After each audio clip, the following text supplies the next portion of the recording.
a minha colega e amiga, psicóloga Ana Nascimento, para a gente estar fazendo um recorte, um comentário sobre o filme Coringa. A gente vai estar fazendo aqui uma breve discussão de algumas cenas importantes que a gente acha relevantes para fazer o comentário, levar esse conhecimento, essa visão psicológica para as pessoas, uma reflexão muito importante, porque até mesmo a gente tem encontrado clientes, pessoas simpatizantes desse filme, com alguns traços da personalidade, algumas coisas relevantes. Então a gente decidiu estar fazendo essa gravação, para que esse conhecimento, nosso olhar, não sendo a verdade absoluta, mas simplesmente mais dois profissionais no mercado que traz os seus olhares próprios, as suas concepções próprias. Então a gente tem aqui uma primeira cena muito importante, que eu acho relevante estar destacando, que é a cena onde o personagem do Arthur Fleck, ele como palhaço, ele é espancado gratuitamente pelas crianças, Ele tem o seu trabalho, que é levar alegria como palhaço para as pessoas, através das divulgações de lojas ou hospitais. E em um determinado momento, no início do filme, ele é espancado por um grupinho de crianças de forma gratuita. E isso nos faz refletir da questão da intolerância social diante das pessoas. E a intolerância diante daquele que é divergente ao meu ver, ao meu saber, ao meu ser. O que a gente pode estar pensando mais com isso, Ana? O que você acha que a gente pode estar complementando? Bom dia a todos, bom dia, Eliseu, obrigada pelo convite para a gente trocar esses olhares, que na verdade é uma experiência de, como você colocou, de trazer a nossa prática clínica profissional para contextualizar com o Coringa. E essa cena, ela começa mesmo a despertar o interesse do telespectador, do espectador, porque o Coringa é um filme muito atualizado, um filme de contradições que faz a gente refletir. E essa agressão gratuita, quando ele está ali trabalhando, exercendo o que ele mais gosta de fazer, ele é agredido, eles roubam a placa, traz essa reflexão acerca da atualidade, do quanto que essa agressão gratuita está em todos os lugares. Basta que a gente olhe, por exemplo, as redes sociais. Tudo é motivo para ser agredido, qualquer comentário já é motivo para ser rechaçado, ser ignorado, ser agredido. As pessoas estão o tempo todo armadas, prontos para agredir. Eu acho que essa cena, ela traz isso, essa gratuidade com que nós temos nos agredido atualmente. E também assim, a gente pode ir mais além da questão da falta de afetividade que as pessoas estão tendo hoje. A gente pode abrir até um parêntese para essa questão da tecnologia, que ela foi introduzida de uma forma muito potencial na nossa sociedade hoje. Tudo gira em torno da tecnologia, cada vez mais estamos atrelados a um aparelho tecnológico, e isso eu percebo um olhar pessoal e crítico do quanto as pessoas vão se distanciando corporeamente um do outro, extinguindo essa forma de afeto, que é o contato pessoal direto, tornando a pessoa, às vezes, um pouco mais fria, mais egocêntrica, nesse movimento que a pessoa está ali só com um aparelho, vivendo o seu mundo virtual, vivendo a sua realidade, expressando o que ela deseja ser, escondendo as suas mazelas, escondendo os seus medos, as suas frustrações, e tentando aparentemente parecer uma outra pessoa. E esse movimento, esse comportamento social, eu vejo que faz as pessoas sentirem mais distante uma da outra. Então, quando há necessidade de uma aproximação com o outro, há uma dificuldade de estabelecer contato social, estabelecer afeto. Então, hoje a gente vê que até mesmo as relações afetivas e íntimas, elas são muito voláteis devido a uma grande influência dessa tecnologia. Mas voltando para a questão do filme, é muito importante a gente fazer esse entrelace, porque ali a gente vê que o personagem ele é agredido de forma gratuita, simplesmente por ser diferente ou por estar fazendo um trabalho, honestamente, mas de forma muito simples. Um trabalho que às vezes não é percebido por muitas pessoas. A gente fala aí também, e tá para abrir um link sobre a invisibilidade de algumas profissões que passam, né? A gente passa pela rua ou passa dentro de um estabelecimento e as pessoas não são percebidas porque ela está exercendo uma função, um trabalho que é desprezível ou que não tem valorização da sociedade. Sim, e essa invisibilidade, no Eliseu, ela aparece, é muito importante isso aí que você está colocando, porque o Coringa ele é um filme, como eu falava, para trazer um olhar das contradições, o tempo inteiro, do começo ao fim, ele vai apontando essas contradições, tanto que a cena marcante inicial, né, é ele fazendo a maquiagem dele de palhaço e forçando o sorriso. Então, essas contradições que trazem, né, a invisibilidade de muitas profissões, mas especialmente porque Coringa é um filme que trata de doença mental e o quanto que esse aspecto ele é invisível para a sociedade de modo geral. E nessa cena que você coloca dele, no início do filme, dele fazendo aquela maquiagem, tem um detalhe muito que chama muita atenção, que é uma lágrima que escorre, né, bem discretamente ali quando ele foge aquele sorriso com os dedos, né? E essa lágrima, ao continuar assistindo o filme, a gente entende, né, subentende ou entende, de acordo com cada pessoa, que na verdade aquela lágrima, o quanto ele é obrigado a ser feliz, ter que ser feliz. Porque também, numa segunda cena, né, que eu coloquei, pontuei aqui, quando ele diz que sua mãe falou: você veio ao mundo para fazer as pessoas rirem e trazer alegria. Isso é uma sentença paternal ou maternal. Então, entra aí uma outra esfera da convivência familiar, né? O quanto as palavras de um pai ou de uma mãe têm um peso no futuro de um filho. E a gente, dentro do espaço clínico e terapêutico, a gente encontra muito isso em adolescentes que trazem algumas palavras de forma inconsciente dos pais, né, do pai ou da mãe, e que isso hoje é um sofrimento, né, emocional para ela. Que ela não pode adotar certo comportamento, que ela não pode ser ela mesma, porque o pai ou a mãe disse isso e disse aquilo. Isso cai como uma sentença, uma crença limitante na vida desse adolescente ou desse adulto, né, já, mas que isso foi dito lá na infância, né? E isso acaba fazendo a pessoa sofrer de uma maneira que até ela entrar em contato com essa dor, reconhecer essa dor e ressignificar isso, já causou muito bloqueio na vida dela, né? Sim, inclusive no filme, né, o Arton, essa contradição dele, ele ser invisível e ter a profissão de ser um palhaço, né? De acreditar que ele traz essa missão de fazerem os outros sorrirem. E o quanto o tempo inteiro, né, o diretor ele vai levando a gente a refletir nessa criação do Arton, né, dele realmente assumir de que ele está no mundo para fazer os outros felizes. E justamente os problemas começam na vida dele no filme quando é tirado dele essa profissão, né? Essa missão que ele toma, e na fala da mãe dele, que ele veio ao mundo para fazer os outros sorrirem. E quando isso é tirado dele porque o Arthur perde o emprego dele, então é onde começam a se manifestar os graves problemas que o filme vem trazendo nesse personagem.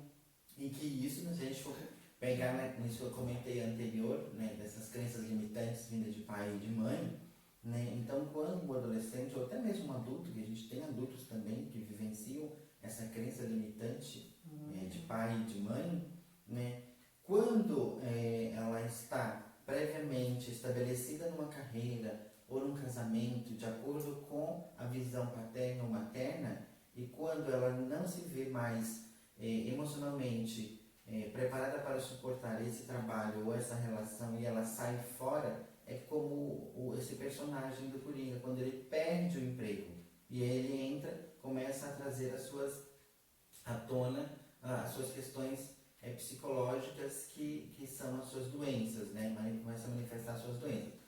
pessoa hoje em dia, eu tenho percebido isso em alguns atendimentos terapêuticos, que quando a pessoa sai, ela não tem um emprego como coringa, mas ela de repente perde o emprego ou perde esse relacionamento que fazia parte dessa crença limitante familiar, ela encontra-se aí no seu conflito, no auge do seu conflito, e aí ela entra em desespero, não sabe como agir, como lidar com a situação, e aí ela acaba tendo a necessidade de procurar um profissional para fazer uma psicoterapia, para entrar em contato, para saber lidar com essa situação e superar e poder continuar dando os passos da vida, ressignificando toda essa crença limitante, né? Sim. E uma coisa muito interessante também, uma outra fala importante, é que chama a atenção é o slogan que é colocado no personagem do Coringa, né? Que é: coloque um sorriso nessa cara. Não é permitido vivenciar outros sentimentos, estão sempre impondo a ele que esteja alegre. Ninguém importa com o que ele sente, né? O slogan de coloque um sorriso nessa cara, que é dentro do trabalho do personagem do Coringa, como palhaço, isso tem uma coisa muito, muito forte. Uma coisa que a gente vê nesse filme é o imperativo, né? O imperativo para o outro. Você tem que ser feliz, já sai dentro da questão familiar, né? Que ele nasceu para trazer alegria e ser feliz, né? E aí ele vai para um trabalho onde que o slogan coloca um sorriso nessa cara. E nunca, em momento algum, né, alguém para perguntar como ele sente. Isso é muito importante, que é lá numa outra cena mais à frente a gente vai comentar do quantas vezes as pessoas não param para ouvir o outro, né? Isso, e ele fala, né, que ele traz esse diálogo com a assistência social. Você nunca me ouve, você nunca me ouviu, né? Você nunca me viu de verdade. E essa colocação, Eliseu, ela é muito importante porque o diretor ele consegue trazer, né, num filme essa coisa muito atual da obrigatoriedade de sorrir, dos sorrisos fabricados, dos filtros, das fotos de Instagram, de Facebook, das redes sociais de modo geral, e que há uma obrigatoriedade, né, da felicidade que é vendida mediaticamente. Então, essa cena que você está colocando, ela traz muito fortemente isso na sociedade atual, do quanto que nós vivemos para o espetáculo. E na clínica, na nossa prática, isso ocorre frequentemente. Não são raros os casos que todos os dias as pessoas chegam com problemas de falências profissionais, afetiva, falência nas relações, e para além de falar, de se ocupar daquela dor que ela está sentindo, ela tem uma fala que é mais ou menos assim: como eu vou explicar isso para a minha família? Como é que eu vou explicar isso para os meus amigos, para o meu colega de trabalho, para o pessoal do local que eu frequento? Escuta, mas a sua dor, você vive a sua vida para você ou é para os outros? Há uma prévia ocupação com o que os outros vão pensar, com o que os outros vão dizer, do que propriamente com a dor que ela está sentindo. Isso é muito, assim, me fez lembrar ontem, dando um curso, uma aula, e refletindo com os alunos o quanto é importante a gente estar sempre fazendo esse movimento para dentro, né? Para, numa abordagem junguiana, reconhecer a própria essência, né? Reconhecer o seu eu interior, né? Hoje a gente vive muito, nós somos materiais, nós somos uma matéria viva que relaciona-se com o mundo externo. Então isso tende a nos jogar uma tendência de estar sempre olhando para fora, e o externo ser a nossa referência. E hoje a gente vê assim, pessoas que sofrem por estar sempre buscando aquele padrão de modelo ideal de beleza, por ser aquele profissional padrão de sucesso. O sucesso está buscando, né, entendendo que o sucesso é status, é ser reconhecido, é ter muito dinheiro. Enquanto, na verdade, o sucesso é outra coisa, e até um tema que a gente pode estar falando em uma outra oportunidade. E as redes sociais, elas reforçam muito isso, né, que você falou dos filtros. A pessoa está filtrando a sua naturalidade. Não, eu não aceito a minha naturalidade, né? Então eu vou botar um filtro aqui para fazer um make-up assim, né? Sair a minha feiura. Então a pessoa, ela não suporta às vezes ser ela mesma. Tem que estar sempre trabalhando, forçando uma coisa que vai além da sua própria realidade. Forçando ser aquilo que está longe, se iludindo com aquilo que está distante da realidade própria. Postando somente os melhores momentos da vida, né? E é muito interessante que você vê comportamentos específicos de acordo com a personalidade. Tem aquela pessoa que você entra na rede social dela, você só vê postagem de comida. 90% é só comida. Aí você tem aquela pessoa que você entra na rede social, 90% é só foto de academia. Você tem aquela... Então assim... Tá pago, né? A famosa expressão tá pago. Sim. Quer dizer, você vive sempre para prestar conta. Né? E assim, a pessoa... ela não traz a ferramenta como algo, né, da essência dela, de momentos que vai, de fato, fazer um crescimento para ela e um crescimento para o outro, né, convivências, momentos positivos em que aquilo ela está sendo natural, ela está sendo ela mesma e que uma outra pessoa, ao ver aquela postagem, também vai se acrescentar na vida dela também, né? As pessoas não estão preocupadas com esse tipo de comportamento, mas sim o quanto ela tem que prestar conta, como você disse, de que ela está bem, de que ela está feliz, de que ela tem sucesso, de que ela é reconhecida, né? Eu vejo a rede social por 2 pontos. Um ponto comercial, de divulgação de trabalho, e outro ponto dessa questão de você relacionar com as outras pessoas, expressando conteúdos que vai fazer o outro refletir e mudar alguma coisa, ajudar o outro também. Então eu vejo a rede social por esses 2 lados positivos. Agora a questão de prestação de conta, de mídia, de status, para mim isso chega a um certo ponto que começa a ser um pouco, que necessita de um pouco de atenção sobre isso também. Sim. E aí você mencionou, né, na questão da cena do Coringa, onde ele coloca né, nas sessões com assistente social. Essa é uma cena que eu achei interessante também, né, eu até pontuei aqui, que ele responde para ela: você não escuta o que eu digo, pois sempre pergunta a mesma coisa se tenho pensamentos ruins. Eu sempre tenho pensamentos ruins. Sempre me sinto como se não existisse. Você não me ouve, né? E quando ela dá a notícia de que o serviço social vai acabar, de que ele não vai ter mais medicação, de como ele não vai ter mais atendimento, e aí ele pergunta: e meus remédios? Como vou fazer para conseguir? E na cena fica muito explícito do quanto ela não ouvia ele mesmo. Ela não responde. Ele fica no vácuo com a sua pergunta. Então, isso chama também uma atenção, tanto para a gente profissional que faz essa abordagem de ouvir, né, que é esse trabalho maravilhoso de que ouvir o outro no seu momento de necessidade. A gente não ter a cautela de que realmente estamos ouvindo o nosso cliente, né?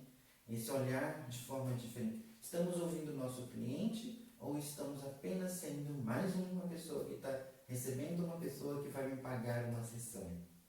Então, é muito importante, essa cena ela traz uma reflexão para nós, profissionais da terapia, que trabalha ouvindo o outro, acolhendo o sofrimento do outro. Isso é muito, muito importante para nós, eu acho, essa cena muito. Será que somos apenas mais um profissional que está olhando para si próprio ou realmente está prestando o serviço de acolher o outro nas suas necessidades? O que você acha disso, Ana? É imprescindível, porque a gente tem que considerar o seguinte, né, Eliseu? Uma pessoa que busca uma psicoterapia ou uma terapia complementar, que seja as terapias holísticas, essa pessoa ela está com um sofrimento psíquico, um sofrimento emocional ou um sofrimento físico. E a gente tem que considerar uma coisa bem antes, que tem a ver com o aspecto social, de não ter nessa sociedade escuta, né? Não ser ouvido. Tem muito barulho, mas as pessoas não são ouvidas, elas não estão dispostas a ouvir. Dentro de casa, nas famílias também, não existe uma escuta, não existe um respeito. Ah, meu pai não me ouve, a minha mãe, sempre que a gente tenta conversar, termina em briga. E essa pessoa chega até a um profissional também, que está ali, mas que não está disponível no acolhimento em termos de escuta, porque há diferença, né? O que essencialmente diferencia uma psicoterapia de um amigo, por exemplo, que está te ouvindo, é a escuta. O amigo ouve, o psicólogo ele faz a escuta, ele está ouvindo para além daquilo que o cliente está tentando nos dizer. E essa escuta que configura o processo terapêutico, né? Quando ele se sente, através de ser ouvido, ser acolhido. O Coringa nunca se sentiu acolhido, né? Nunca se sentiu acolhido. Ele se sentia ouvido. Ela ouvia e ia anotando o que ele falava, mas não tinha essa escuta. E por isso ele coloca tão enfático na cena, né? Você nunca me ouviu, você sempre pergunta as mesmas coisas. É claro, é quase que um desabafo que eu tenho, esses pensamentos ruins. Então, nossa profissão, né, e isso é muito importante, eu acho até que a gente pode, num outro momento, fazer um trabalho direcionado, especialmente aos terapeutas que atuam na parte holística, que não é só fazer a cromo, não é só trabalhar com cone, não é só colocar as pedras para alinhar o chakra. Você vai sim precisar ouvir essa pessoa. Você deve, né? Ninguém precisa nada, mas há de se ouvir as pessoas, entender o que é que está por trás desse desalinhamento que faz ela te procurar. Porque a terapia, né, as terapias holísticas, elas têm muitas técnicas e às vezes as pessoas estão preocupadas em aplicar a técnica para se ter o resultado. Enquanto, na verdade, o primeiro processo terapêutico é a escuta. Mas só que não é só ouvir, né? Ouvir, eu ouço a todo momento. Ouço o barulho do carro, estou ouvindo porque estou vivo. Mas escutar é um processo bem mais além. É você ajudar e olhar para essa pessoa, ouvir o que ela está dizendo, mas ajudar no processo para que ela ressignifique tudo aquilo que ela está falando, né? Que é muito mais importante a ressignificação, a resiliência que a nossa mente tem, a capacidade de trabalhar, de mudar. Numa visão psicanalítica, você vai voltar para o conteúdo, trazendo para o presente, né? Fazendo uma ressignificação disso. Também numa visão junguiana, a gente pode estar falando de um processo alquímico, né? Uma alquimia da mente. Né? Pegar esse chumbo, esse ferro, que são esses processos dolorosos, essas sombras, e transformar em ouro, né? Transformar essas coisas que são dolorosas em algo que são vivências positivas. Ver o lado que isso acrescenta, ver o lado que isso transforma a minha vida, mesmo que no passado foi uma dor, foi um sofrimento, mas tem um lado positivo que é o aprendizado e o desenvolvimento o desenvolvimento de ser, o processo de individuação da pessoa, né? E o Arthur, ele traz, né, muito marcante no filme Coringa, também nessa cena com assistência social, esse recorte do quanto que as doenças, do ponto de vista da saúde mental, da saúde emocional, elas ainda são invisíveis para a sociedade. Ninguém olha, né? Pelo poder público, então, nem se fala. Ele traz esse questionamento de o quanto que, por exemplo, é invisível para a sociedade estar com um processo depressivo, estar com uma crise de ansiedade aguda, estar com uma síndrome de pânico. Em termos de sociedade, são processos que ainda são vistos, né, como desvio de caráter, perturbação, desculpe a expressão, frescura, uma série de coisas, menos como um adoecimento. Então, se alguém, por exemplo, quebra uma perna, todo mundo vai visitar, mas experimenta ficar com depressão. E quebrar a perna, né, se for ver, é ainda uma condição tanto quanto mais elevada do que ficar com depressão, já que se a pessoa quebrou a perna, mas se ela está bem emocionalmente, ela faz, ela cria, ela vai, ao contrário de uma pessoa que está com uma depressão profunda. Não ridicularizem, não brinquem com coisas sérias, respeitem, né? A gente aproveita aí para mandar um recado às pessoas: busque ajuda profissional, busque o médico psiquiatra, busque a psicoterapia para você se ajudar. Porque estar doente, estar com a depressão, estar com a crise de ansiedade aguda, estar com uma síndrome de pânico são questões muito sérias que não podem ser relegadas a apenas, é só uma bobagem, vai passar. E é muito, só para a gente finalizar esse dia de hoje, a gente continua no nosso próximo encontro, comentando ainda esse filme, mas só para a gente finalizar aqui, esse comentário que a Ana acabou de trazer nesse momento, uma frase que o Coringa deixa, né, em um momento lá do filme que eu não me lembro qual, onde ele diz: a pior parte de ser um doente mental é que as pessoas esperam que você age como se não fosse um doente mental, né? Que resumindo tudo isso que a Ana acabou, quando você tem um problema mental, não há necessidade de a gente referir aqui de uma doença mental, mas a partir do momento que a gente tem um desequilíbrio emocional, algo que nos atormenta emocionalmente, a gente não pode fechar os olhos para isso e achar que isso vai passar em algum momento. Isso vai permanecer, já que faz parte da sua história, já que faz parte da sua experiência de vida, já que você já vivenciou essa questão e não soube lidar com ela, ela está aí no seu inconsciente, ela está na sua história de vida. O que você tem que fazer é procurar uma ajuda para ressignificar isso, para dar uma nova visão e olhar para isso sem sofrimento. Então nós vamos ficando por aqui, a gente continua o nosso próximo encontro na semana que vem, continuando a segunda parte desse comentário sobre o filme O Coringa. Um beijo a todos e até breve. Até breve.